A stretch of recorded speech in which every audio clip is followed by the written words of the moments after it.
Hi, everybody. This is kind of the fourth intro that I'm making for this video. And let me just explain what's going on and why I started this. Um, our young people, I think, are needing a space for them to express their thoughts and feelings, maybe vent a little bit, because there's a lot of uh, frustration that our young people are feeling, just like everyone else during this very difficult time. I want to acknowledge the fact that the whole catalyst for me embarking on the Good Hope Adventist Church Sandbox is to um, contribute to the dialogue that is necessary for us to make progress uh, with the issues that we're facing. George Floyd's death um, has to be recognized for what it is, um, a uh, a symptom of a systemic racial injustice. Um, but the reason I have approached our young people is because I've been hearing a lot from everywhere else except the young people. Um, and I was a little bit surprised that when I suggested it, there were young people who were wanting to take advantage of that opportunity. And so that was the catalyst for bringing this project together. Um, but there is a reticence of the young people to view their uh, stances and their viewpoints and air it in public. And I think there's multiple reasons for that, and I want to honor that. I appreciate that they came on and they talked with me, and I felt that they were, for the most part, open and honest about their feelings and their experiences. Um, so I took about an hour and a half of dialogue, and I distilled it down to about 30 minutes, and I offered it to the young people that participated to see if they, would approve for me to share that with you publicly. And there seems to be still some reticence, and so I don't want to make this any harder for them. What I am going to do now is I'm going to go ahead and edit out all of the footage of the young people that participated, and instead you're just going to see me commenting and summarizing the things that they said without identifying who it was that participated or who said what. Okay, so um, some of it is going to look like the original conversation that I've had with the young people, interspersed with me jumping in and summarizing, adding some clarifying thoughts or maybe even some comments. And so again, this is my fourth edit, so please excuse the maybe the little bit of a discontinuity, but I think you're going to find that their views are enlightening, and it is something that we have to take into account, um, because everyone's conversations need to be heard to be validated, and then kind of for us to come together in a way that takes our strengths and lend it to the chorus of voices that are calling out for justice. And that's my hope. So here's the video with all of its various cuts and commentary. All right, welcome to our first Good Hope Adventist Church Sandbox session. You know, someone asked me, well, what's a sandbox? And why the sandbox? This is because, a sandbox is a place where young people as in children, can come and play in a safe environment, right? And they could explore things. They could try different things. They could and do it in a way that no one's going to question or judge them. And that's the idea behind the Sandbox. Um, I wanted to bring some high school people on, and I wanted to hear their thoughts about what's going on in our nation. Unless you've been hiding in a cave, you know that there's been some terrible things, terrible tragedies that's been happening, violence, um, and injustice. I hear a lot of people talking, talking heads on the news, on my Facebook feed. There's a lot of people that are expressing opinions, but I don't get to hear from high school young people. And so this is why I specifically asked our high school people to come on and just share with us. It's vitally important that you withhold judgment about the expression of views here. I have asked our high school young people to really speak their mind, which means that anyone who's watching this video should understand that any kind of judgment or critical statements directed at them because of their views will not be tolerated. And if you can't handle that, I would ask that you just go ahead and close the video now. But I'm glad you've come on, because I think there's a lot of people that's interested in hearing from young people. You know, I've heard that our high school kids, they started, um, with the 9/11, and now as they look forward to maybe in a year or two, college, that they're bookended by another great tragedy of this COVID-19 pandemic and this racial unrest and riots. This is a challenging time to live in as a young person. They've had to go through two major economic uh, downturns and recessions. So that's why I want to hear from them. I know this might seem like a kind of a weird question to start with, but I wanted to get a sense for how you are getting the information that you're getting. So the first question is, where do you get most of your news, and how are you seeing what's going on today? So, all right. So this was one of the surprising thing about as we started the conversation. Every one of the young participants said that they get their news from Instagram, Twitter, Snapchat, TikTok. So without fail, um, there was one guy who was a little bit older. By older, I mean like he'll be going into college. He did mention that he does like to check some outside media sources just in case, the content that he's getting from the social media is biased. But without fail, they are getting their news from Twitter, Instagram, um, and Snapchat. Um, and I asked, how are you getting it? Are you getting the information from your peers, what your peers put online? And the the responses from every one of them is that yes, it's what their peers are posting. And I imagine that some of them are probably, screenshotting maybe a news uh, clipping, or maybe reposting a video that was posted by someone else. Another person mentioned that, like on Snapchat, you can see all the live videos that are being broadcast in an area. So, for example, you could it's amazing. You could actually pick a city, go and um, on a map, go into that map and see which Snapchat videos are being served publicly, and you can actually go in and watch them.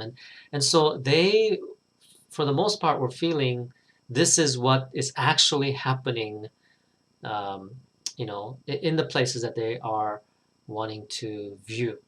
And there was there was a very strong distrust of what is being put out by institutional media organizations.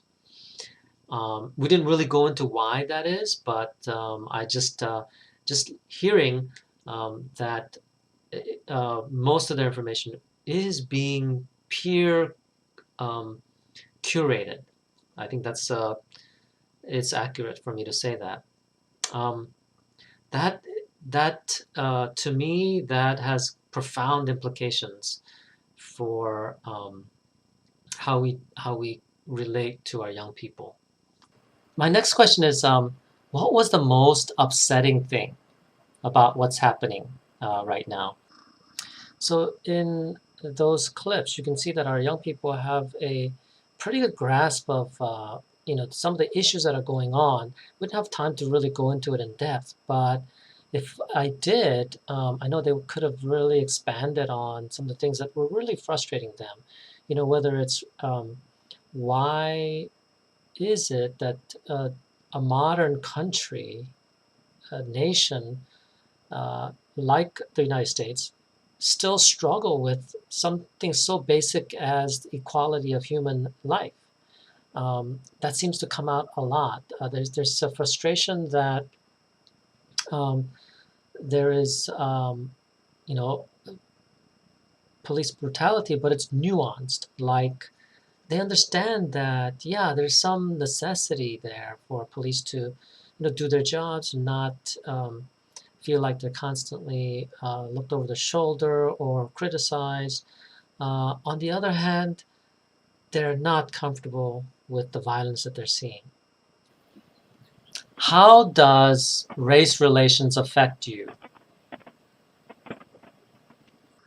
So this part was a little bit confusing for me. Not confusing, but it was surprising to me. So uh, if I played all of the other young people's remarks, there's a similar thing that comes out, and which is that yes, everyone needs to be treated equally. We as Asians and minorities, we should stand in solidarity with our Black brothers and sisters. Um, and um, I guess, someone who grew up in the 70s, United States, where and lived through the 90s, early 90s, when there was incredible animosity between Koreans and the Black community. Um, and we did kind of bring that up a little later too.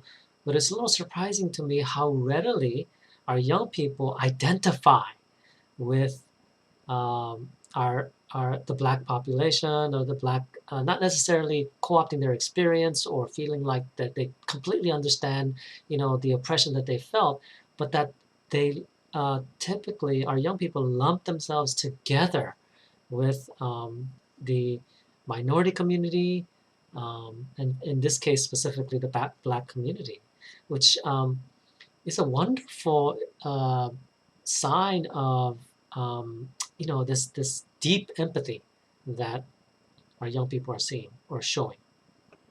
So in those two clips, you can see that there are a couple of concepts that came out as we talked about race relations.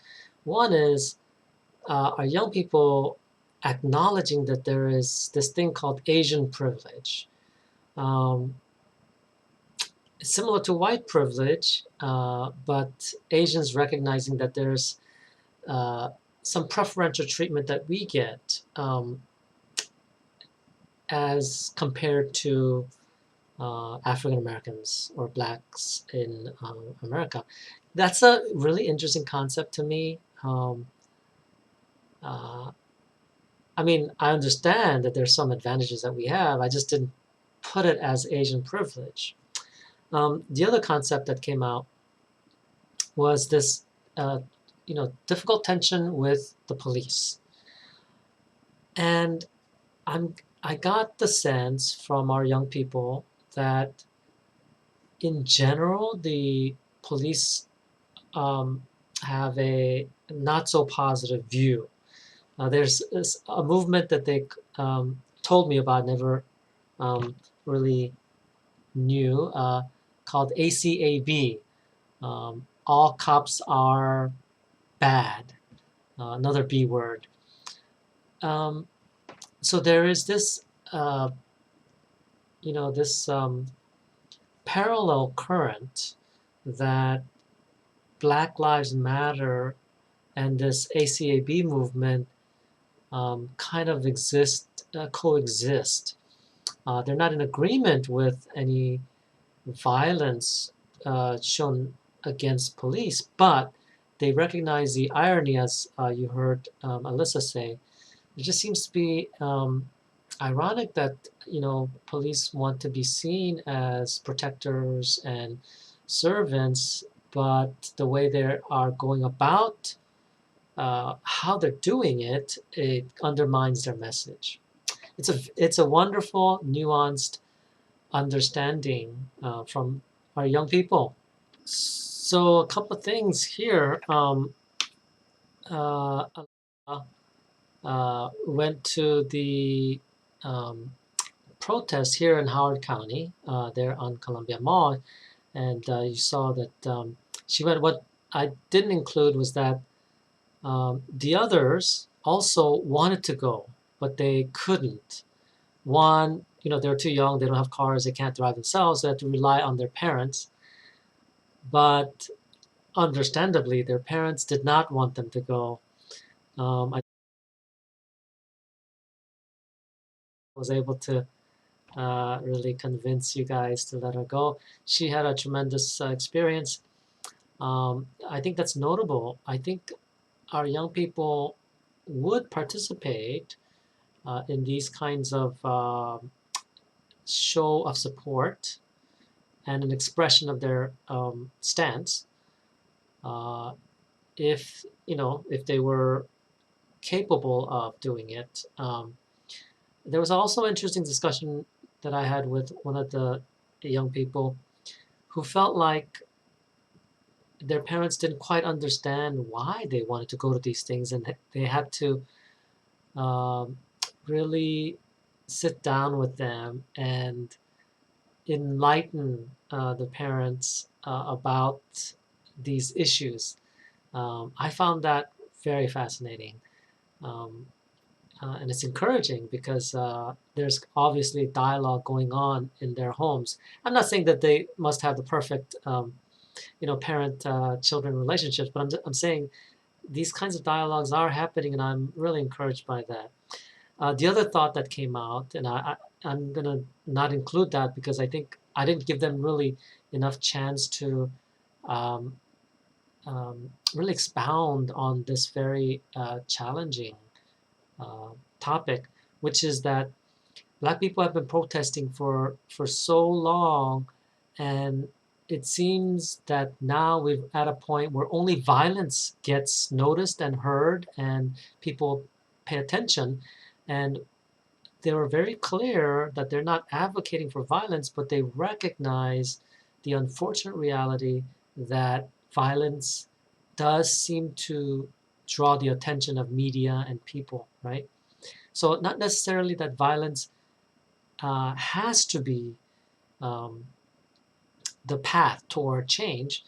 I think, in um, their frustration, they're expressing that it seems that it's inevitable for this to happen. What's that quote that says, "Those who do not accept revolution in a peaceful way will make violent revolution inevitable." I know I didn't quote that very correctly, but I think that's the feeling they were expressing. So I wanted to definitely include that last part where it's our young people who are telling us older folks to go out and vote because they don't have the privilege yet. Well, one of the young persons can vote, and she is planning to start a revolution. All of our young people are. So I wish I could include more of the conversations and you could hear from their own voices. Me summarizing it actually doesn't really do it justice because you're hearing it from my words, my vocabulary. Uh, I think one of the things that I am taking away from this is that um, one, uh, they want to be proactive, um, not just in voting, but they want to find ways to support uh, the what they see as a terrible injustice. They want to see a world that no longer exists, but they're also pragmatic enough to know that it's not going to magically go away. It will take work. I think they are calling for all groups, all ages, to get involved, to make a difference. Um, so next here is just the closing remarks that I made with them. Um, I would love to keep the dialogue open as long as they are willing to come on and chat with me. So we'll look forward to some more. Hopefully we'll get some really great dialogue out of all of this, and most importantly, that people will feel that they're being heard and that they're contributing to making change.